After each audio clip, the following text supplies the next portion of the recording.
Welcome to the Fantasy HQ podcast, all things NRL Fantasy. Find us on YouTube, Spotify, and Facebook. Your hosts, Frosty and Steve-O.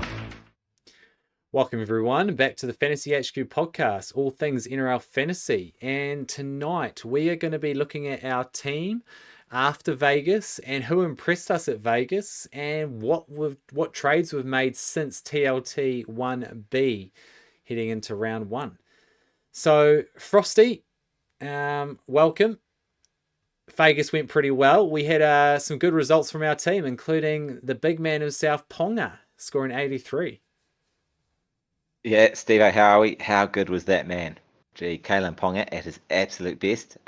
He'll look tidy in a Kiwis jersey come the World Cup, I'll tell you that for free. So, I wouldn't mind promising signs. Yeah, promising signs for any coaches that jumped on board. Yeah, he's leading the way for our Fantasy HQ side. Unfortunately, I had him in my personal side for most of the preseason and jumped off at the 11th hour, so that'll teach me a lesson. But super stoked there, and we've also partnered up now with Walsh to hopefully double down on a couple of 60-plus scores there and have a wee point of difference come the wing fullback as our wee approach, alongside the big man, Terrell May, coming back next week. So things are happening here for Fantasy HQ, and it's looking like a bit of a roller coaster, but it's flying high at the moment. Yep, we're sticking by Terrell May. We're trying to big dog it a little bit. He's only 6.5% owned. So big risk play here at 930k. I mean, he was facing a little injury scare in preseason and reduced minutes, everything like that. So we're sort of playing all our cards at once in round one, going for the risky move and hoping it pays off. But with the likes of Ponga going really well, as a bit of a pod, I think what percentage is he? He's only 11% owned, so not a lot of coaches have him. It sort of backs us a little bit to make a couple of these risky moves. And the one that didn't really pay off for us was Dylan Brown. How do you think he went in Vegas? And is someone you're going to stick by, or do we have a contingency plan for next week?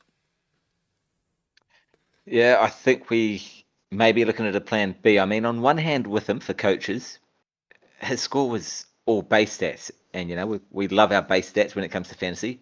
20 plus tackles. It's sort of what we spoke about all preseason. Right hand half, so we get 20 plus tackles, tick. He'll run for 100 meters, tick. He'll kick for 250 meters, tick. But no attacking stats, not a single tackle bust, and 5 missed tackles to go with it. Probably spells like you would like to think a bottom game for him. So for 35 is a bottom game for him. And when a couple of attacking stats come along, he can actually score those 50s. You're actually more than happy at his price of 480. But you just don't want too many of these games where he's got absolutely no attacking stats. And a slight concern that Ponga probably kicked a little bit more than most coaches envisioned at also 260 meters. So that's probably the one area of concern. But yeah, an interesting one, isn't he, Dylan Brown, at the moment? Yeah, I mean, I loved KP doing the kicking, being like the general playmaker, sort of running that ship, because it does look like he's going to repeat that most weeks if he stays that involved in the game. The one thing I don't like with Dylan Brown now is Fletcher Sharp's out maybe 2 or 3 more weeks, and that means Sandon Smith will be starting halfback, which in preseason is what we didn't want. So although Sharp looked incredible, I think looking at it, he scored 43 in 26 minutes. Just outrageous. And to be honest, it looked like the Knights were going to blow them out by about 50 points after that start. So yeah. Really unlucky for the lad, because it was great to watch. And but yeah, it's got me off Dylan Brown. Not going to lie, I'm making the contingency plan for not having Dewey in my starting side, so that I can bring him in with my first trade round 2. And leaving enough money. In this team, we've got 147k, so we can trade in Dewey and Couchman potentially for Lasati. If Lasati makes holds price, we should be able to bring them both in next week. Yeah. I think one thing, like before we go into the Vegas stuff and that, Steve, like with our team here, it's looking pretty finalised. We've got some comments around May. We've got Cody Walker there, which is probably under 3% owned. But the point I'd make to coaches is you don't win 6%. So again, still a pod, but you don't win fantasy by listening to every single person and letting them dictate your team. You do have to have your rolls of the dice somewhere, and your points are different. So for us, we're happy with May, we're happy with Walker, and then Matt Butcher's coming for us as well at about 1% owned. So they're sort of our big ones, and we're allowed to do that because Ponga's gone well early, and we've had a really strong foundation, so we can sort of branch out. And we hope they come good, and if they don't, they don't. But that's the world of fantasy, and we don't really want to just slot in a Toby Couchman who didn't go that good. If we listen to others or players like that, it's the fantasy world, and we're happy to roll with the punches and see how we go. You've got to take a risk at some stage, and round one, no better time, especially when we've got rolling trades at the moment. We can sort of dictate our team based off how players go as they play. Like you say, what we've done with Ponga. So another trade we've made here in our team is Moses Leo coming into the side, and he's actually going to slot straight into our starting centre, and it will be for the 1 week as starting centre. Then we expect him to go to sort of our 20th, 21st man alongside Farmani down there as cover. So Makasini will end up being our other starting centre. It does leave us weak in the centres, but we do have a stacked winger fullback. And I guess once we get some money and make some money, centres is one we'll upgrade. So I really like this team. I'm excited. Yes, Nat Butcher, Cody Walker, couple pods along with May. It's just, again, crazy to say May is a pod to start a season. Yeah. Given he's last year's overall top point scorer. So I'm excited. I really am for the next couple of weeks to see how this pans out. And can't wait. Going on to, we'll just have a quick look over the Knights and Cowboys games. As mentioned, Ponga with the 83 for that 11% that selected him. They'll be very happy and thinking like they're a genius right now. Lukey, he scored 68 with a try alongside Mooney, who got a try as well. He scored 66. Only in 49 minutes as well. So we were expecting or hoping around that 50 to 55 minutes. So there is a chance, he averages around 50 with 50 minutes. Would be great. Take away his try because he won't get that every week. Dylan Lucas does what he does. Didn't get that involved, if I'm honest with you, but scored 61. Dearden, we mentioned him being a good option at 57 points there. Dominic Young got a try for 56. Reed, he stayed true to Todd Payton stayed true to his word and gave him 80 minutes. So a little bit risky to start, but 54 points. We didn't have him in our team, and I'm kind of wishing we did. Phoenix Crossland also there as the hooker. He scored 52 points. Tommy Chester, 45 at centre. One that you and I watching this game together were a bit worried about because he started off pretty bad, a couple of missed tackles. It just looked like it was not going to be his day. But then I guess with the injury to Sharp, he sort of was able to get more involved in the game, the Cowboys. So that sort of helped Chester and scoring 45. Marju scored a try for 43. Croker started off really hot, and we were thinking, shit, he's going to be the big minute prop, which I guess he was with 56 minutes, but only managed 39 in the end. McEwen, he was one that was had a pretty high ownership, nearly 13%. He scored 37 in 68 minutes. I think we dodged a bullet potentially with him. He didn't look too bad. One that I definitely dodged a bullet on was Ruben Cotter. 35 points, and he was in my side until about 10 minutes before kickoff when I decided I will wait until TLT round 1B. So thank God I missed that. But he did play 65 minutes, only 35 points, and had next to no attacking stats. Well, literally no attacking stats. Yeah. Brandon Best scored a 33 with a try.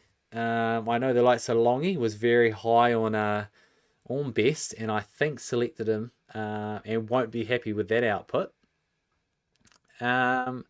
Purdue although he only scored 24, he looked one of their better players, especially when Drinkwater was off the field with his rib cartilage dust up, which resulted in him only scoring 21 points. And then, yeah, not too much else to read about. So, any big players there you're looking at bringing in? Certainly in a few weeks' time would be Drinkwater. He had the injury and he went off, come back on. He only actually missed 12 minutes, but stunk it up with the 21. So on one of our earlier videos, I put a comment back to someone saying about him. And yeah, coaches can look to be picking him up well and truly in a few weeks' time when he bottoms out. Probably around 540 odd K. So certainly put him on your watch list. Outside of him, Crossland's there at 500k, but I would note 52 in 80 minutes, but 48 tackles. Not too much outside of that. Reed looked really good. Ponga, well, I would probably advise coaches not to knee-jerk reaction, especially if you're someone like myself and you had him for most of the preseason, you jumped off. He's not going to score 83 every week. So don't be breaking up your team to bring him in. But if there's one trade you can do and it's a bit of an upgrade, look to get him in. But yeah, don't be blowing up a team at the start of round 2 purely on a round 1 score. So that'd probably be my big one out of this. Yeah, I think the main thing is it's only one round for everyone that plays this in Vegas and this coming week. So you don't want to go break your team apart just for one game. You sort of want to make sure it is going to continue to happen in the future. And moving on to the second game, your Dogs got up only just over the Dragons, and to be honest, it could have gone either way. Like it was a bit of a tough watch at times, but Bulldogs will be happy to get that win under their belt. So Damien Cook, we did mention, and I was very keen on him being a great point scorer. It was never an option to pick him, with Little coming back in the either next week or the week after. But playing big minutes, playing the full game, and of course this one went to a double overtime. Played 90 minutes for 91 points. Jacob Preston, he scored a try on his way to 74 points along with Kikau. He scored 74 points as well. Played majority of the game, only had 6 minutes off the field. Lockie Galvin looked really good actually for 66 points. Jacob Carraz scored a try, got 61 points. We did say he would be a very good option round 1 against the Dragon side.